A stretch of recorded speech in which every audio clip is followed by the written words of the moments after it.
You wanted the best. You've got the best podcast, the hottest podcast in the world. The Chris Voss Show, the preeminent podcast with guests so smart you may experience serious brain bleed. The CEOs, authors, thought leaders, visionaries, and motivators. Get ready. Strap yourself in. Keep your hands, arms, and legs inside the vehicle at all times, because you're about to go on a monster education roller coaster with your brain. Now, here's your host, Chris Voss. Hi, folks. It's Voss here from thechrisvossshow.com. There you go, ladies and gentlemen. There, ladies and gentlemen, that makes an official welcome to this show. We certainly appreciate it. As always, the Chris Voss Show is the family that loves you but doesn't judge you. We just welcome you with open arms, as long as you're not evil, completely evil. And we just hope that you go to goodreads.com/Chris Voss, LinkedIn.com/Chris Voss. Chris Voss, one of the TikTok and all those other crazy places on the internet. We have an amazing young man on the show today. We always have the most amazing folks and authors on the show, so that's another reason for the show as well. He's the author of the newest book that just came out June 17th, 2024. It's called Playing the Wealth Game, the strategies behind financial moves that win. Freddie Rappina is on the show with us today. We'll be talking about his insights and how he can help you play the wealth game better. God, that was an easy layup. Freddie spent years building extensive experience and qualifications, including becoming a chartered financial consultant, accredited investment fiduciary. And he does retirement income planning specialist and chartered life underwriter. I think he's saying that he became all those things, is what he's saying, if I'm reading the bio right. I need to learn to read, clearly. He also I flunked second grade. He also amassed a comprehensive set of certifications, including Series 7, Series 63, Series 65, Series 22, and Series 6 registrations. Bet he doesn't have his Series 89. I just made that up. So clearly doesn't. That's my next one.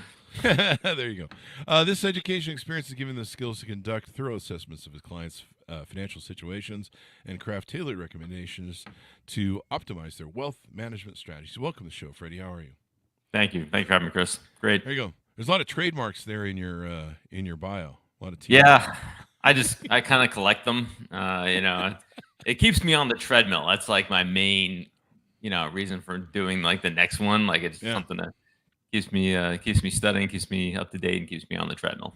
I didn't even know there was a Series 22. What is that for? Yeah. Oh, that one is oil and gas. Yeah, oil and gas investments. For investments. I didn't even know there was one for that. Yeah, direct participation. So, Freddie, give us your .coms. Where do you want people to find you on the interwebs? Well, optifinancial.com. That's the firm's website. In the top right-hand corner, anybody can schedule a complimentary consultation. Playingthewealthgame.com is the landing page for the book, or you can just go to Amazon or Barnes and Nobles or wherever for the book. So there you go. I think Amazon's pretty much sold. The number one. What's that? Wherever fine books are sold is what we always say on the show. Yeah. There you go. So give us a 30,000 overview. What's in your new book? All right. So I wanted to write a book that would kind of, be a self-discovery book for people in finance, because when it comes to finance, there's a lot of like noise out there. There's a lot of suggestions, a lot of things. And I didn't want to say something was right or wrong, but I wanted to explain the two different games that are going on in finance right now, personal finance. Mm-hmm. So I've likened it to checkers and chess. What I'm saying is that the middle class has been force-fed, almost waterboarded checkers for so many years, and there's not. I don't say there's anything wrong with checkers. And if you're going to play checkers, I want you to play a darn good checkers game. I want you to be very good at checkers. Nothing sucks more in the United States than being a bad checkers player. You'll get your butt whooped by capitalism. But I also wanted people to understand that is not chess, and the wealthy are playing chess, and that has a completely different set of strategies. And by the end of the book, you should know whether you are a checkers player or if you're a chess player, or if you want to switch. And I don't, like I said, I don't think there's anything wrong with checkers. That you just won't become wealthy, in my opinion playing checkers. You've made us lose our whole checkers audience contingency. Well, if you're gonna play checkers, like I said, play it well. Have no debt. You know. Didn't you know that 25% of the Chris Voss Show podcast audience is checker lovers? Checker lovers. It's just for analogy purposes, of course. We got it. Yeah, there you go. So you wrote. What made you want to write the book? What was the proponent? I think you kind of alluded to a little bit, but was there a moment that you went, I'm writing a damn book on this. I'm sick of it and I'm over it. Yeah. When I was younger, I got around a lot of wealthy people, and I was in my early 20s, and I realized that they were playing a different game. You go through all the search, you go through all the designations, you go through all the financial planning classes and everything else, and it's like, just constantly checkers. And it's like, okay, but this is not what they're doing, right? This is not what and when I say they, I don't mean just people. I mean corporations. I mean municipalities, governments. Like this is their. I felt like there was a almost like a paternalistic element to the financial world right now, and I don't say that. Believe me, it comes from a scammy point of view, like they're trying to scam you over. I believe it's honest, like from chess would be too hard for you. This is not you. It's too risky. You wouldn't do it right. You would fail. Leave it to the adults type. Just keep funding those 401ks and giving us all your money, and and trust that we're gonna take care of you in 30 years. We'll give you your golden wheelchair, and it would And I'm like, that's not how you build wealth, but you can be happy playing checkers. You can retire playing checkers. Those things are possible. So I don't want to totally discredit it, but totally they're not playing checkers. But it's very true. They play at a different level. They have different tax. What's the right word? Tax. I don't want to say tax avoidance. Tax strategies, basically. Yeah. Well, tax avoidance is good and legal. You want to do that. Tax evasion is bad, illegal. Don't do that. Yeah. Do that. Tax avoidance is using the tax code to your advantage and basically doing what the government wants you to do. That is key. You can look at all those tax rules as the government asking you to do something. And if you do those things, they will give you a tax break. If you don't do those things, it's a free country, free will. They're not going to tell you how to spend your money, but then they're going to have to tax you more heavily so they can build roads, bridges, schools, hospitals, and everything else, because that's what they need to do with the money. So if you use that tax code to your advantage and it's available for everyone, may have to switch your mindset a little bit, then that it can totally be in your favor. So rich people play at a different game, and I know that you mentioned the paternal aspect of it. One of the things is they not only does their family have wealth, but they have knowledge, right? Of how to do different vehicles like trusts and different ways to protect or set up money or to move money, even through legal offshore stuff. I guess there's technically legal offshore stuff. So there's all sorts of different ways, and your thesis is that people can tap into those. They don't have to be high rollers. They don't have to be not at all money bucks max. No, they need to have a mindset change, likely. So but so I want you to think about Chris. What's your sport? What's your favorite sport? The Raiders, NFL football. And NFL losing every season. Okay, so the NFL and Pop Warner are both football games, right? Yeah. So, and the strategies that are being taught, the techniques that are being taught to kids 9-10 years old playing Pop Warner football are the same techniques and strategies that the Raiders are using, right? Okay. The scale is completely different. Keep the faith. Keep the faith. That explains everything now, damn it. The last 20 years. But the strategy is the same. The scale is different. The expectations are different. But it's some of the rules might be a little bit different. But it's not a different game. Unfortunately, in finance, where there's like two totally different games, right? Two totally different strategies. And to make it to the NFL, you won't be able to make it if you're playing in a totally different game, right? Yeah. So people need to think about it as like, okay, I'm playing little league, and then I'm playing high school, and I'm playing college, pro, then majors, whatever. So Mhm. there's scalable aspects to this, but it doesn't take a whole lot more to be a whole lot better than where you are now. Yeah. It doesn't take billions of dollars.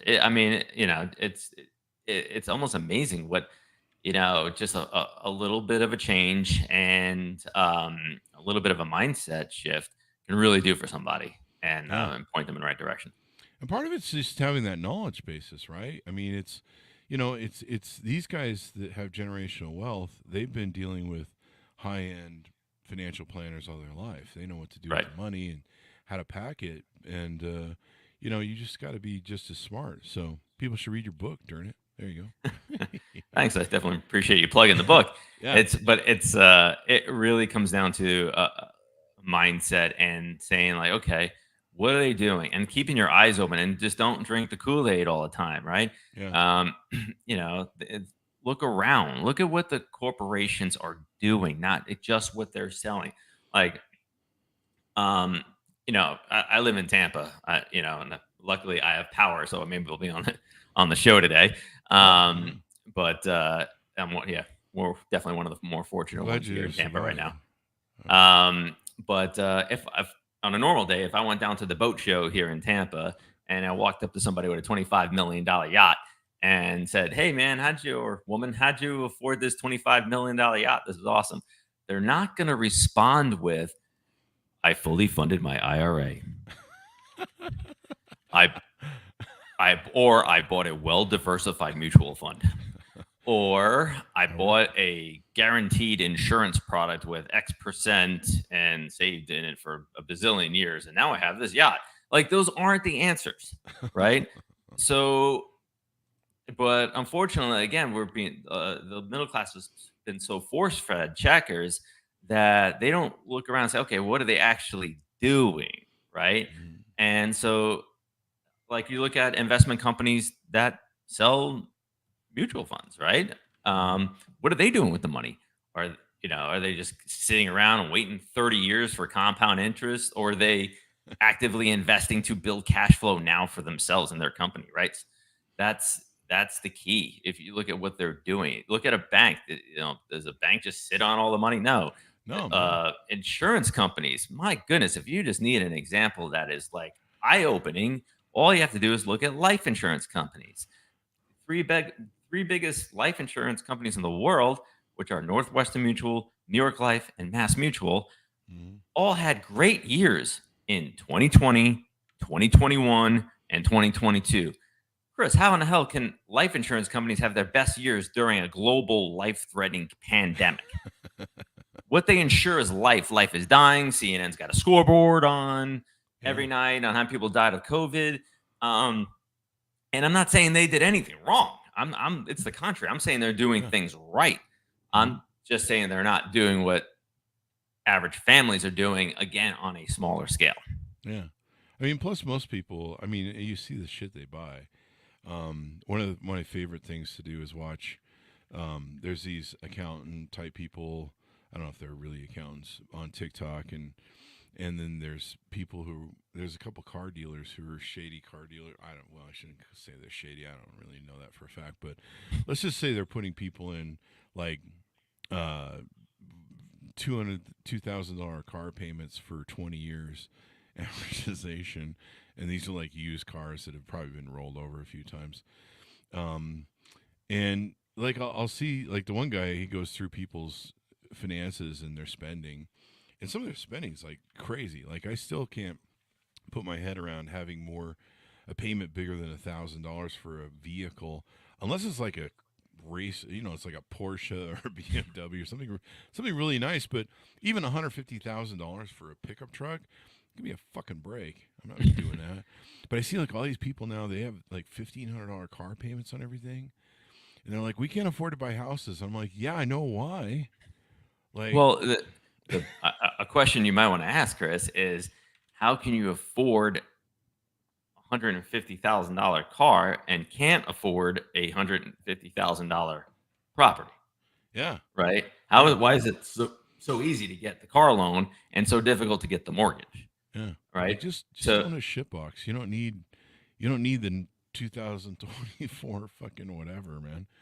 I I, mean, I personally agree, yeah. but what I want people to focus on is building income. Like All right. income is the name of the game. Cash flow is the Mm-hmm. name of the game. If you want to buy, if you want to put yourself in a position where you're gonna be, want that $100,000 car, um, I want to know what asset are you going to buy first that Mm-hmm. is going to create the income to to pay the payment for that $100,000 car. Yeah. What asset are you going to use to cover the liability, which is the car?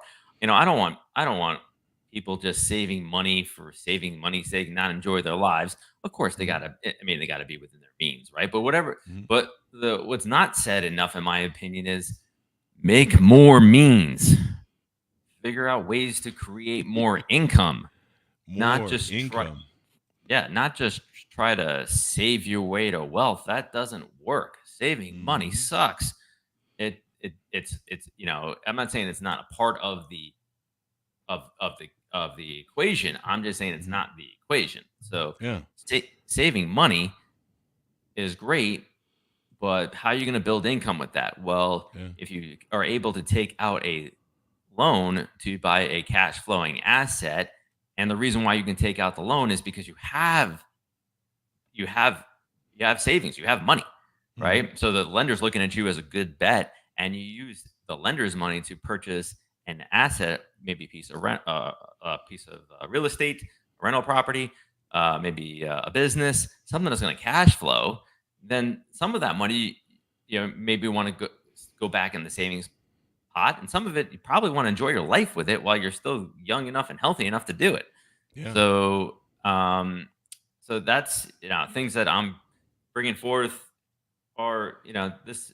I think this just needed to be said by a wealth advisor like myself, who's willing to kind of buck the trend of everything. Just saying this the whole saving and saving for the one day thing, right? One day you'll Mm-hmm. graduate high school, one day you'll graduate college, one day you'll get a job, one day you retire. It's like all this one day stuff. Well, how about we figure out ways to make it sooner than that instead of the one day thing? Mm-hmm. Definitely. Do you recommend people set up trusts or life insurance policies and then loan themselves money out of the life insurance policies? Do you get any of that stuff? Well, okay, so trust can be great, right? It's private, doesn't your assets don't go through probate, and there's a lot of pros and cons to everything. As far as that life insurance comment, I'll just say that um, it's it takes a lot of money to do that correctly, right? Mm. If you're not going to be able to save your way into those types of strategies, those strategies come with being able to when you have a lot of money and you put it into those types of vehicles and you immediately borrow it out and you purchase an asset that's going to pay yourself back, yourself being the loan of the policy. Not to go too deep into those strategies, but um, that's not like an average Joe's strategy to be able to build wealth. But unfortunately, there's a lot of crappy insurance salesmen running around trying to sell that strategy. Like this is what the rich do. I'm like, yeah, yeah, some, I guess, yeah, some, but it's not it's not a life hack. Let's put it like that. It's not a life hack, people. There you go. But I'm not going to walk up to the Rockefellers and say like, you guys are stupid for doing this. I mean, that's Oh, not yeah. they're sixth crazy. generation strong now doing it. It's crazy. So as we go out, what do you want people to come away with after they read your book? I think we've kind of discussed a little bit, but to give us a final pitch out to people to order up your book and .coms. Actually, we need to get into. Actually, I'm sorry, I'm cutting a little too early here. Tell us about some of the things we can find at Opta Financial. Some of the services you provide, how people can reach out, how they can onboard with you, schedule a consultation, et cetera, et cetera. Yeah, we want to work with players. We want to work with people who want to become wealthy. Not that they have to be wealthy already yet, but they have to have that want. All right, and you have to have some means already, but Yeah. you have to be working towards those goals, right? And if people are just kind of sick of hearing their financial advisor or whomever uh, keep trying to talk them out of purchasing cash flowing assets such as real estate, such as businesses, and just stick with the market. Oh, this is my one of my favorite lines. You're in it for the long haul. Like when advisors say that, it makes me cringe because who's not in it for the long haul? Who? Absolutely everybody you give your money to is not in it for the long haul. They're only telling you to be in it for the long haul. They're looking to build cash flow now. So, just people who are ready to have a different type of advisor, different type of wealth advisor, and Mhm. that's going to help them build something. Yeah, that's what the people we love working with. There you go. Do they need to be accredited? Do they need to have a minimum portfolio investment or Um, minimum spend? we it's we're a mindset. The mindset's the minimum, but we have lower fees than a lot of firms out there. We charge 0.6% for assets under management. The typical fee is 1%. So that 0.6% actually has to be of something for our advisors to be able to work with somebody. But yeah, we of course like working with accredited investors because they're able to do well, more things, Play the right? game, They're yeah. able, yeah, they're able to get into Absolutely. more investments and do more things. But if someone is not quite there yet, but you know, looks like they're going to be there, Hmm. we can work with that person too. There you go. Well, thank you very much for coming on the show. Give us a final pitch out as we go out and .coms where people can find you on the interwebs. Oh, like I said, optafinancial.com. Or if you just want to read the book and learn a little bit more about me and the firm, it's playingthewealthgame.com. Looks like this if you're watching the video.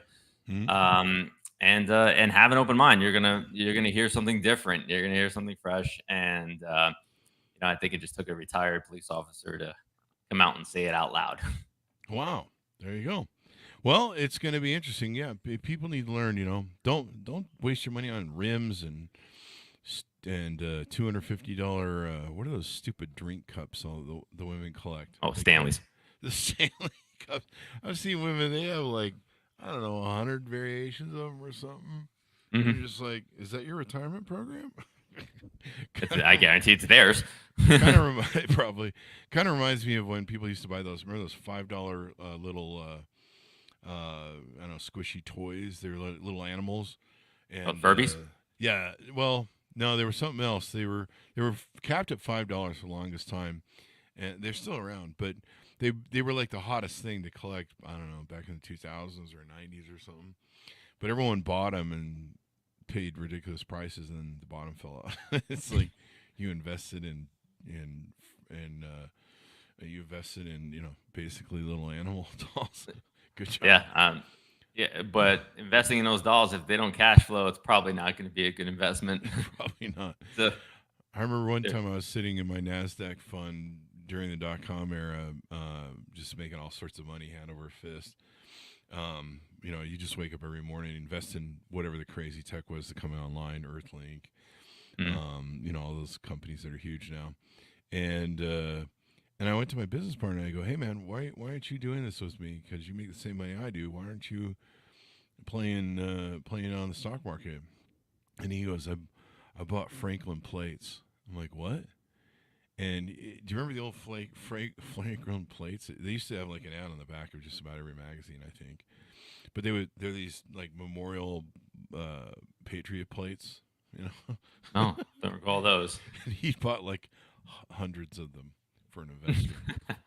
I'm just like, Well, fucking hopefully other people broke their plates. This way they're more scarce right now, which increases the value of his threw plates. them out. Or he's the one that broke the plates.